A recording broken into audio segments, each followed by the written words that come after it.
Imagine this, lines of soldiers, bags in hand, waiting to board a plane that will take them away for a year, possibly more. Their family members are standing hundreds of yards away, waving with tear-filled eyes. During that year, a lot can happen, and many soldiers are affected more than they, or anyone else, expects. Deployment drastically changes soldiers with reduction in cognitive functioning, post-traumatic stress disorder, and depression, and changing their overall take on life. If you research changes in deployed soldiers, decreases in cognitive functioning is the first thing that pops up. For those of you who don't know what cognitive functioning is, it's the way your brain works. According to Military Medicine, a monthly article, when deployed individuals are compared to a non-deployed control group, there is some evidence that military deployment is associated with declines in brain function. The experiment also proved that most of these effects are temporary. Few are long-lasting and can potentially leave imprints permanently. This also includes things like violent flashbacks and warlike dreams as well. For soldiers that were in infantry or on the front line, these are more common and last longer. Things like this can lead to violent reactions. How many of you know what post-traumatic stress disorder is? Have you ever had one, seen others that have it, or known someone diagnosed with it?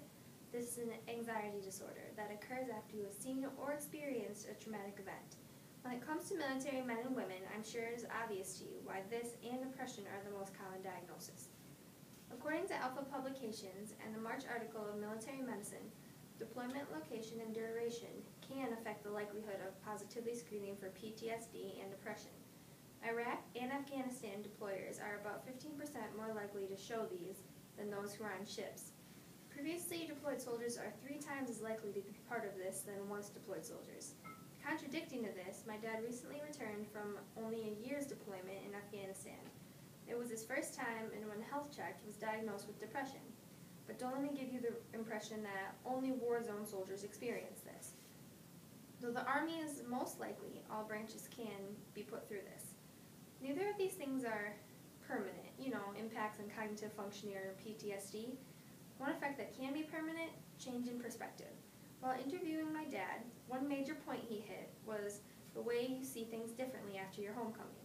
One quote of his was, "If a dog chews up a shoe, they chew up a shoe. No use getting worked up over it." The point is that little things aren't worth getting upset over. They've been in an area of war and destruction. You'd have to imagine their take on life will be totally different. He said seeing the way they live in Afghanistan made him a lot more appreciative for what he has here in America.